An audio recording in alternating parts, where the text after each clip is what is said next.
ni gute umukuru w'igihugu anyura mu nzira nyabagendwa ya bose itari niya benshi noneho ahubwo ya bose, itari kandi iya bamwe ahubwo yitwa inzira nyabagendwa kuko igendwa na bose, abakuze n'abakiri bato, ibitsina byose. nta nubwo ari ibitsina byombi, ibitsina byose. nimba hari n'ikinyabitatu nta kibazo, n'icyanyabibiri nta kibazo, ariko inzira iba ya bose. Abanyarwanda n'ab'ibihugu duturanye nabyo n'ibyakure muri East Africa, muri Afurika n'isi yose, inzira ni nyabagendwa, ni iya buri wese. Umwenegihugu n'umunyamahanga ubagendereye, namwe iyo mugiye iwabo nyine, ubwo twese tugiye iwabo dusanga inzira ari nyabagendwa, ntinakumirwa ku muntu uwo ari we wese, ntigigire uwihezwaho, nta muntu bayihezaho, nta n'umuntu ugomba guhezwa ku nzira ngo kubera umuntu runaka, ngo kuko yigize umuntu ugomba gutambuka abandi bagahagarikwa, bagahagarara. Urwo n'urugero rw'ikimenyetso cy'ibyikanga umuntu aba afite kandi kiganisha mu bwoba aba afite. Si n'ubwoba gusa, buba bufite isoko ryabwo. nimba hari ibyo aba yikanga, ibyo ashize impumu cyangwa bamukansorinze, azabiganiriza abahanga tukaba twamusobanurira ko atari byiza. Mu gihe cyose utavudukanwa aho uturuka, ugomba kugenda wemye, kandi mu gihe cyose udafite uwo utanguranwa nawe mwahize, ugomba kugenda neza. Inzira ni nyabagendwa kandi ya bose. Bityo rero iyi duniya igomba kwitabwaho, igasigasirwa na bose, abantu bakitonda bakanitwararika. Ubwo rero umuhanda ukaba nyabagendwa kuri bose kandi ibihe byose. Umukuru w'igihugu ntagomba kuba ikibazo ku baturage, ahubwo agomba kuba igisubizo ku baturage, kandi akabaha ingero nziza, kuko mwera uvuye bukuru bucya wakwiriye hose. Ni ukuvuga nagenda yihuta avuduka mu muhanda, n'abandi ejo abayobozi b'ibinyabiziga nabo bazavuduka nkawe bamwegane, abandi baza bigize abayobozi ba cyane kandi nabo bavuduka. Abo bavudutse bakandirwaho babaca amande ngo barengereye ngo amategeko agenga inzira nyabagendwa, ubwo ni umuhanda, kandi bo nyamara baravuduka ukagira ngo hari ubirukankana. Nta muntu ubahana. Ninde wababwiye ko haba hari wagenewe guhanwa undi adahanwa?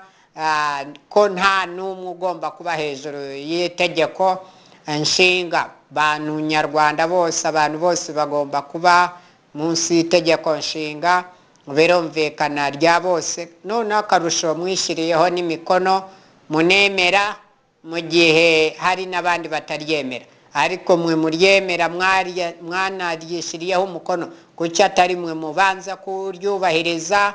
You need to first serve yourselves. Mujye mubanza namwe mwihereho, ibyo mutegeka abantu namwe mubyihereho, mubyikorere namwe mubikore, mutoza n'abasigaye bose nabo bafatire kuri urwo ruzitiro, n'abakuze n'abakiri bato. Bityo rero abantu bose bajye bitwararika. Waba ukomeye ute muri munsi y'iri zuba, munsi y'iki kirere, munsi y'iri juru, ugomba kuba mufano kwa kila kitu, kwa kila aina na kwa namna yoyote. Ibintu byose mu ngeri zitandukanye mu buryo ubu na buriya, inzira zose mugomba kuba icyitegererezo, kabarore n'abandi bose bazabigane mu byiza, aho kubigana imivuduko ikabije itera ibyago mu nzira nyabagendwa.